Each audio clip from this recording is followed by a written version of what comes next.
radiátory súpa. Stavil dom, tak už som do ňoho neinvestoval, tie mapy, tak som to už ani nemaloval. Ale nerozprávajte, ako však ja budem robiť objednávku vašu. Ale super, to veľká obývačka. A za takú cenu to berieme, že? No, tak, so zľavou, pán, príručka 3000.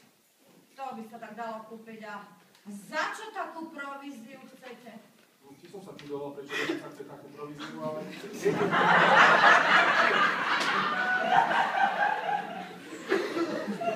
Tak pán, vypíme si, no, tu je moja vizitka, vidím, že sa budeme musieť spolu dohodnúť. To nie, potom na my sa rozhodneme, dám vám vedieť.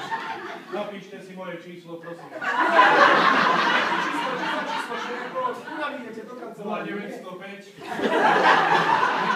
3, 4, 5, 6. Ďakujem. Dole som v krčme, keby niečo tam aj my sme sa rozhodli. Mne sa ten byt veľmi páči. Chceme ho. Dáme mu zálohu, koľko chce, berieme ho teraz nie. No, Koľko treba dať mladý? No, poďme ku mne do kancelárie, tamto urobíme, vypadlo vám perečko. To nám odpísne Všetko, keď tam bude vedúca, všetko urobíme, všetko vedúca príde, všetko urobíme, vypíšeme, nebojte sa, peniaze bereme, jasne. Neujde nám to? Nie, neujde vám to, neujde, ste jediný záujemca, bohužiaľ.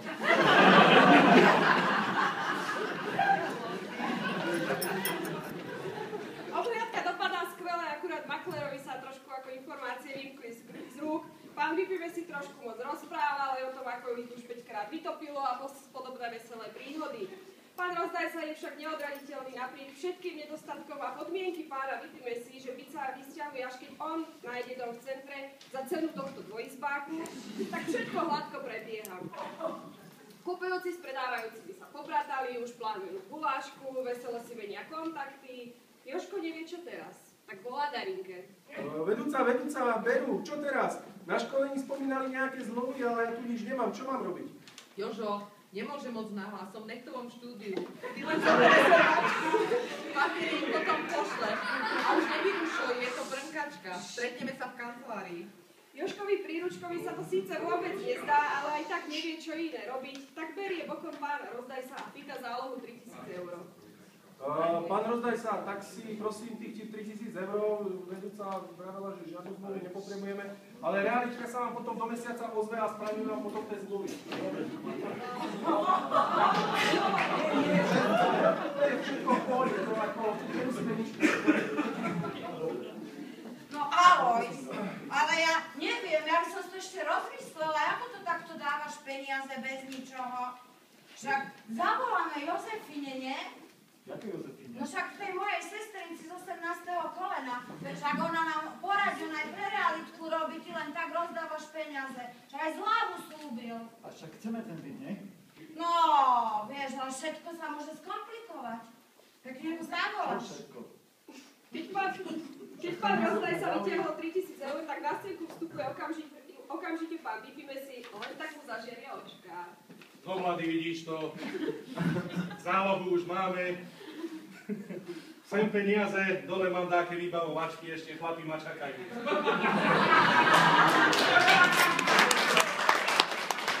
Nie. Na školení hovorili, že záloha sa vkladá na účet realitnej kancelárie. A to musíme hneď zaniesť do banky. No, chlapče, ale tu treba vyplatiť mi 3 exekúcie. Ani ma nerozčuluj. Nikam neodchádzaj, sem poď. Ja trošku to do pičika. Aké exekúcie? Čo za exekúcie? Tu sa bavíme o tom, že na koncentre nám povedali, že byt je čistý. No čistý je pekne vymalované, však vidíte, nie? Voláme Jozefine, poď preč. Navrhujem, stretneme sa v kancelárii, tam si všetko vysvetlí. Príde vedúca, všetko vybavíme. Tak, v kancelárii. Sice to vyzerá skôr na bitku ako na spokojných klientov, ale dohodli si stretnutie s kupujúcim rodinkou Rozdajcovcov na večer v kancelárii.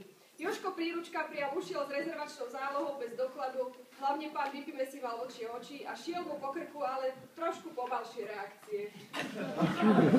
Jožko ešte z výťahu volá Darinke Vitonovej celý nervózny. Vedúca, na rovinu mám z toho strašne zlý pocit, toto nedopadne dobre. Budete o 18. v kancelárii, prídu všetci, aj drsná. A peniaze máš? To je Jasné. Ak áno, tak tie 3000 okamžite vlož na účet do banky, nech máme výplatu oka. Uvidím, či bude mať čas. Buď dojdem, alebo zavolám asistentke, čo má pripraviť. Vedúca, dojdite, nemám z toho dobrý pocit. Chcú ísť aj s právničkou, nejaká drsná a nabitie aj exekúcia, ja fakt ako ja neviem, a čo je to tá exekúcia? A vôbec to nemáme zazmluvené, ako tak, ako nám hovorili na školení. Ja z toho mám blbý pocit. No, ktorý som Marka školil? Pozri, takých právnikov tu už bolo. Moja zásada je, čo je doma, to sa nevracia. Uvidíš, to zmaknem. Vytlač LVčko, ja sa na to kúknem, keď dojdem. Celý nervózny Jožko Príručka letí do kancelárie, tam skočí na net a tlačí LVčko. No exekúcia nie je jedna, ale hneď 3. Evidentne byt, respektíve rodina Vypíme si, nie sú zrovna v celkom dobrej platobnej kondícii. Blíži sa už 18. hodina, vedúcej nie. Akurát asistentka doniesla rezervačné zmluvy a dokument o obhliadke. Konečne volá Darinka. Jozef, pozeral som to LVčko, to je fakt masaker. Tak teraz musíš všetko urobiť už dobre. Zatiaľ si pokazil, čo si mohol. Ja, vedúca? Veď som tu len 3 dní, videl som jeden náber, no keby ste nemala čas, boha jeho. Samé výhovorky, musíš dávať viac pozor. Teraz, keď dojdú, tak musíš rýchlo podpísať rezervačnú zmluvu, aj obviadkový lízning, máme kupujúcich podchytených. A potom hneď štartuj, za tým Vypíme si, nech nám podpíšu výhradnú zmluvu. Teraz je to na tebe. Ak chceš výplatu, tak pracuj. Mal si školenie, tak sa nevyhováraj a tak ti to zradím za mizerných 80%. Tak vy teda zase nedojdete, vedúca, no. Už zastali pred firmou, idú tu. Fakt idú tu, ako čo mám robiť? Príde, a ide aj tá právnička asi, tá drsná. Jožko rozmýšľa, či radšej neujsť. Má toho plné zuby a práve si spočítal, aká mu vyjde výplata z tých 20%. Vchádza rodina Rozdajsa na čele s advokátkou Jozefínou Drsnou. Od prvého momentu je jasné, kto je pánom situácie. Dobrý deň, pán mladý Makler, vy ste zobrali tú rezervačnú zálohu 3000 eur na ten zaexekuovaný byt? Ale Jozef, pán za nič nemôže. My ten byt veľmi chceme. Exekúcii sa vyriešia, však mladý muž. Vedúca povedala, že všetko vyriešime, ale najskôr mi musíte podpísať túto rezervačnú zmluvu a dokument o obhliadke. Mladý muž, mňa nezaujíma, respektíve má tieto malé túto rezervačné zmluvy, tieto malé písmenka, to na to ste mali mysleť dopredu a nie potom. A ešte ma zaujíma riešenie a postup pri zadlženom byte. Navyše, potrebujeme právne doriešiť. Viete, aké exekúcie sú na LVčku? A čo je to tá exekúcia? Viete, ako vieme odstrániť ťažký v zmysle občianskeho, obchodného, exekučného, katastrálneho zákona? Podľa paragrafu 333 exekučného zákona túto nehnuteľnosť ani nemali mať v ponuke reality. Viete o tom?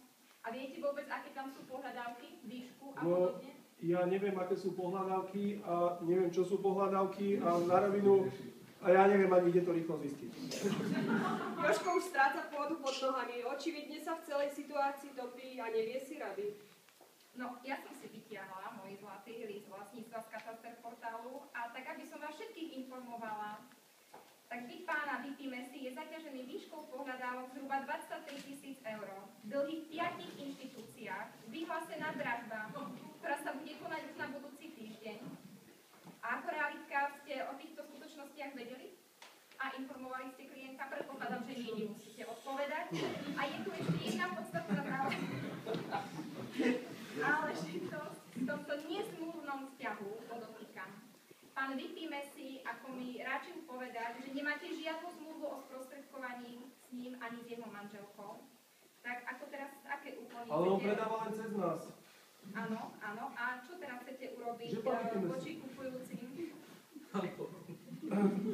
Ja neviem. Okamžite navrhujem vrátiť zloženú rezerváciu, lebo inak dávame trestné stíhanie pre obohacovanie. Predpokladám, že 3000 eur máte po vrecku. Neobvyklé obchodné operácie s peniazmi a samozrejme máme tu papier do médií a šojku. Jožko skôr bude nepožiada o čas a volá vedúcej o vzniknutej situácii. Vedúca, čo s tým? No to si snad ako robí srandu, mladý. To ťa musí viesť za ruku pri každej blbosti. Teraz im pekne ty peniaze vrát zo svojho, keď si pokazil, čo si mohol. Vedúca, Neviem, stop. Neviem, čo ťa tá firma učí na tých školeniach, ale pridelujú mi nazad tých samých neschopných somárov a ja len mrhám čas. Medzi tým už rodina Rozdajsa a Vypíme si majú veľkú družbu, úspešne riešia exekúcie a pán Rozdajsa po rokoch začal mať rád Jozefínu Drsnú. Pán Rozdajsa, budeme pokračovať ďalej, ale bez realitnej kancelárie. Všetko vám vybavím. Bolo dohodnuté, že o náklady sa podelíte, ale ja to opravujem, že sa podelíme. Na čo by sme platili 3000 eur realitke, nie? Pán A ty sa pakujú, ani krv mi Ale nie, ja to všetko zachránim, ja zavolám vedúcej, ja fakt zavolám vedúcej, ale mi nedvíhal. Nič nepodpíšem. A balade je koniec. Realitnú kanceláriu klienti obišli bez problémov a dohodli sa sami. Jozef Príručka má po 15 samostatných náberoch za 3 dní v realitke jasné, že požiada vedenie pod iným dobrým starším maklérom. Preuženie. Ďakujeme.